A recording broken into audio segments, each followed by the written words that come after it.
Alhamdulillah di pagi yang cerah ini kami berkumpul bersama tokoh-tokoh Islam yang ada di Padang di salah satu penginapan yang juga ada di Padang. Dan pada kesempatan kali ini maksud kami berkumpul adalah untuk membicarakan berbagai macam tema tentang isu-isu keislaman, keindonesiaan, ekonomi, politik, sosial dan melebarlah nanti. Ustadz-ustadz ya. Ya. Namun di samping itu Ijazah palsu juga. Ijazah palsu. Dan di samping itu, iya.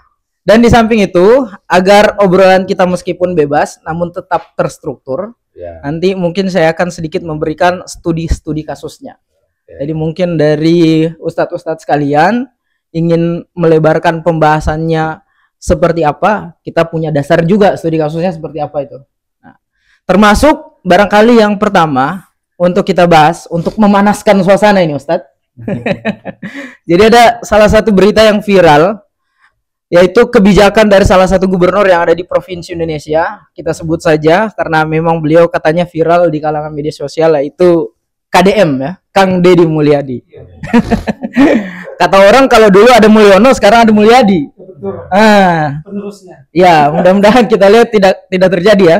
Nah, salah satu kebijakan yang beliau buat atau yang beliau putuskan adalah merubah nama salah satu rumah sakit Islam bisa dibilang yang ada di Provinsi Jawa Barat yang sebelumnya bernama Rumah Sakit Al Ihsan, kemudian hari ini berubah menjadi Welas As.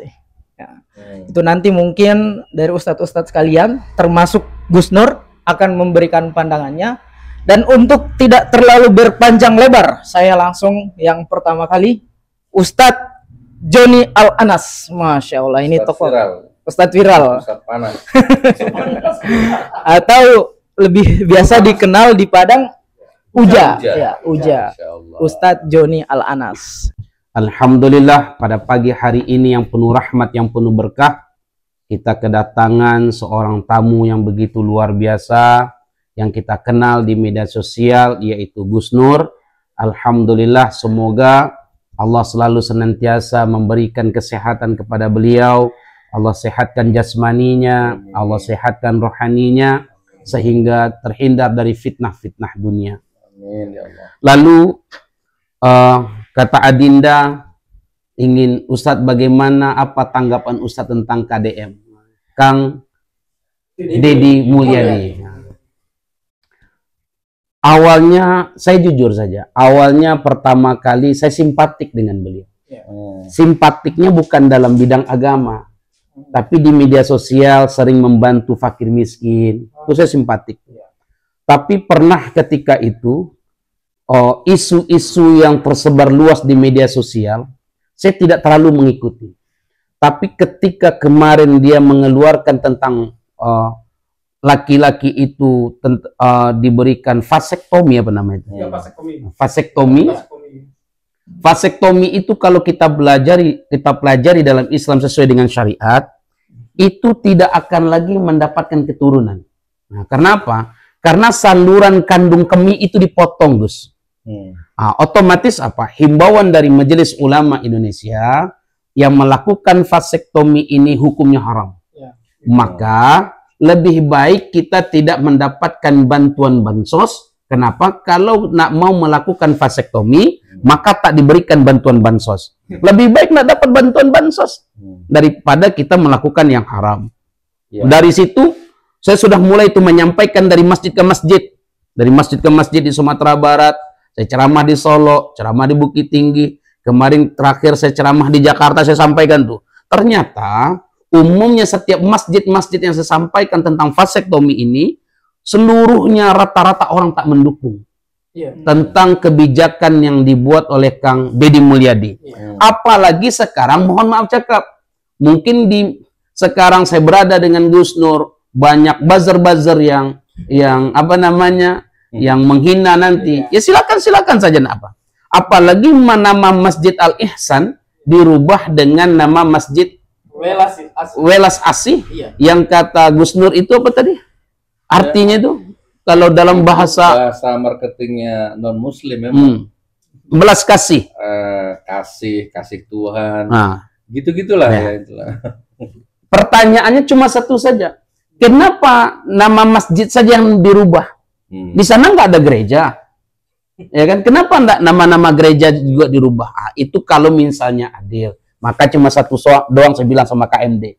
Kalau benar-benar kita adalah orang yang beriman, orang beriman tidak takut mati, orang beriman tidak mencari mati, orang beriman hanya mempersiapkan matinya dengan baik untuk bertemu dengan sang penciptanya. Kalau kau rubah tuh nama-nama Allah, la yadkhulul jannah, tidak akan pernah masuk ke surganya Allah, insyaallah.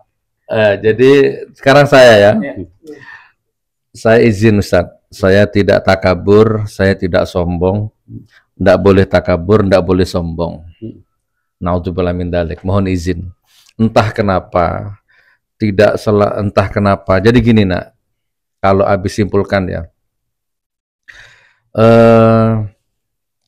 misalkan Mas Yoga ini jahat, Mas Yoga ini jahat, licik, umpama ini, jahat, licik, munafik, culas gitu ya, itu pasti saya langsung jauh dengan dia, tanpa firasat, tanpa apa-apa, mesti dengan sendirinya tereliminasi. Saya nggak bisa dekat dia, dia nggak bisa dekat saya gitu.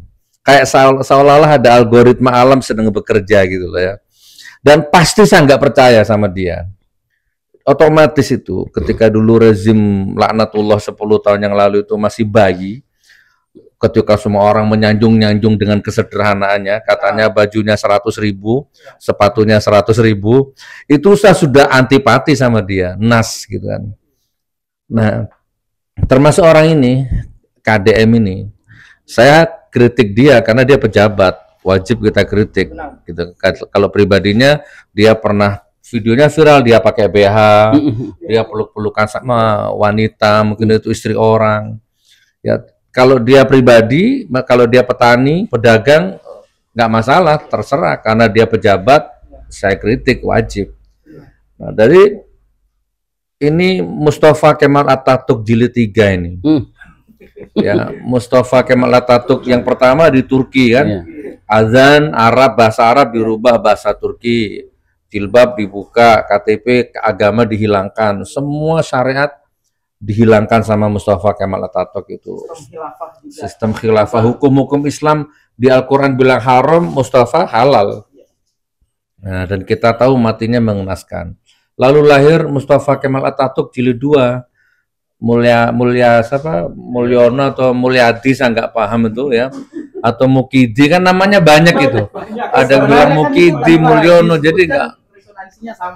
Nah itu coba HTI dibubarkan, FPI dibubarkan, akun-akun Islam, website Islam itu ada ratusan bahkan ribuan diberangus habis gitu ya. Termasuk kita ini dituduh ustadz-ustadz radikal yang tidak sejalan, dituduh radikal, dituduh anti NKRI, dipersekusi, diintimidasi, bahkan dipenjara. Waktu itu YouTube saya sudah hampir 200.000 di Bennett hilang. Iya. Oh, berarti yang Mukidi itu yang temannya Joko Dok itu ya? Mungkin. Atau mungkin itu kan banyak wajah, banyak nama itu. Iya, saking munafiknya kan orang itu. Oke, banyak topeng maksudnya. Lalu apalagi ya, akun saya Ustadz sudah waktu itu 600.000 subscriber, ada uang 40 juta di situ, disikat juga, habis gitu ya. Nah itu nak, dan ini binasa sekarang, pasti akan binasa ini. Dikenang sejarah dulu di Indonesia pernah ada rezim yang jahat yang laknatullah, yaitu rezim Mulyono. Sekarang ada nggak yang kalau kita sebut Mustafa Kemal Atatürk Turki itu tahun 1924 itu ya, beliau membubarkan khilafah itu. Ada nggak sejarah Mustafa itu orang baik? Nggak ada. Nah, insya Allah 90% busuk, jahat. Nah sekarang lahir Mulyono ini. Nah bukan Mulyono kemarin. Nah sekarang lahir lagi nih Mulyadi ini. Nah siapa tadi? Deddy Mulyadi. KDM ya. Nah, ini kalau saya mau pakai bahasa yang belak-belakan, lugas, blokosuto, saya nggak pakai tedeng aling-aling. Ini Mulyono jilid 3, Mustafa Kemal Atatürk jilid 3 ini. Ya kan? penuh kamuflase, penuh kemunafikan, penuh pencitraan. Kalau kamu pejabat, kalau mau bantu fakir miskin nggak usah dikontenkan. Kalau memang pejabat, Ustadz ini belak-belakan Ustadz ya. Boleh. Saya sudah keliling Nusantara Ustadz, Sabang, Merauke, sudah keliling Nusantara. Saya udah banyak bangun masjid. Masya Allah. Dengan program saya 1000 masjid. Mungkin kalau 150 sudah kita bangun. Masya Allah. Ya keliling Nusantara, termasuk di Padang ini, di mana lagi ya, di Mamuju, di Majene, di Manado, di Palu, di mana, di Bandung, di mana ada bencana kita ke sana. Ya, di Banten. Nah, kalau hanya begitu saya bisa Ustaz. Bantu fakir miskin saya bisa, nggak harus Kang Deddy Mulyadi, saya bisa. Dan saya nggak mungkin itu pencitraan karena saya nggak mencalonkan diri jadi lurah, jadi camat, jadi gubernur. Ya, jadi intinya gini loh, rakyat kita ini sampai kapan jadi bangsa yang mudah dibohongi, mudah ditipu, itu sampai kapan, itu aja intinya. Masa belum kapok, dulu ada orang masuk gorong-gorong, sudah Anda sembah, ternyata sekarang Indonesia punya utang ribuan triliun, ya bayar bunganya saja sudah nggak mampu. Itu kan gara-gara orang masuk gorong-gorong. Dan Anda belum kapok, ini sekarang ada orang masuk got lagi nih, masuk gorong-gorong lagi, kan gitu ya. Mau ketipu lagi yang kedua kalinya. Nah, terus ini saya punya meme ini, yang masalah rumah sakit. Iya. Ustadz, Ya. jadi di Bandung itu ada rumah sakit namanya Al Ihsan. Diganti sama dia menjadi Welas Asih. Ini sekedar info ya. Di Bandung itu ada juga rumah sakit yang namanya Immanuel Pasir Kaliki. Ada juga rumah sakit Santo Boromaus. Ada juga rumah sakit UKM Maranatha. Rumah sakit Santoso Hospital Kopo Bandung dan banyak lagi. Berani gak ngerubah ini dengan alasan kearifan lokal? Kenapa Al Ihsan saja yang dirubah gitu? Mentang-mentang keislaman dirubah jadi Welas Asih. Maka jangan salahkan kalau rakyat ini memang marah gitu loh. Marah ini. Gorong-gorong jilid 2, musyrik Islamophobia dan lain sebagainya. Ini. Kang Deddy, jadi jangan hanya rumah sakit Al Ihsan yang diganti. Rumah sakit yang lain itu demi kearifan lokal ganti semua namanya. Gitu. Kurang lebih seperti itu. Nah, jadi kalau antum tadi bilang masalah iman, masalah kaidah, ini orang kan nggak jelas juga. Saya belum tahu sih agamanya Muslim atau non-Muslim, saya juga nggak tahu. Nah, ini yang sementara bisa saya sampaikan sebagai closing. Wahai rakyat Indonesia, sudahlah. Ya, kalau hanya bantu fakir miskin, ya wajar dia pejabat. Wajar tugasnya. Nah, saya ini bukan pejabat, bantu fakir miskin. Bedah rumah fakir miskin, infak beras, bedah masjid, saya lakukan. Itu baru luar biasa. Kalau pejabat nggak luar biasa, nggak aneh. Dia sidak malam-malam, ngasih uang fakir miskin, pakai kamera. Ya sudahlah, itu kan marketing. Ya kan, untuk menaikkan citra diri. Jadi ini jangan-jangan dia punya target presiden nanti. Atau jangan-jangan sudah ada oligarki yang modali dia untuk jadi presiden keberapa nanti. Apalagi memang dia pendukung berat Gibran, pendukung berat Jokowi, sudah nas ya. Jadi kalau pertanyaannya ke Gus Nur, dan ini konten Gus Nur, hukumnya nas sudah. Mau dibayar 10 triliun saya coba bayar Kang Deddy, Gus Nur bayar jadi basernya Kang Deddy 10 triliun seminggu, nggak bisa. Udah sanas, nah. Talak 33 seorang begini. Orang begini sudah saya talak 33 sudah. Nih, pencitraan intinya. Hati-hati rakyat Indonesia ya, pencitraan. Oke, itu sementara. Apalagi closing statement saya, hati-hati Jawa Barat terhadap Deddy Mulyadi, hati-hati Indonesia terhadap orang-orang yang suka nyemplung gorong-gorong, hati-hati kepada orang yang suka nyemplung got, hati-hati pokoknya ya. Insya Allah, hati-hati terhadap orang yang pelangap-pelungu, hati-hati terhadap orang yang pencitraannya baju 200.000 macam-macam, hati-hati. Penipu semua, munafik semua, waspada. Assalamualaikum warahmatullahi wabarakatuh. Waalaikumsalam warahmatullahi wabarakatuh.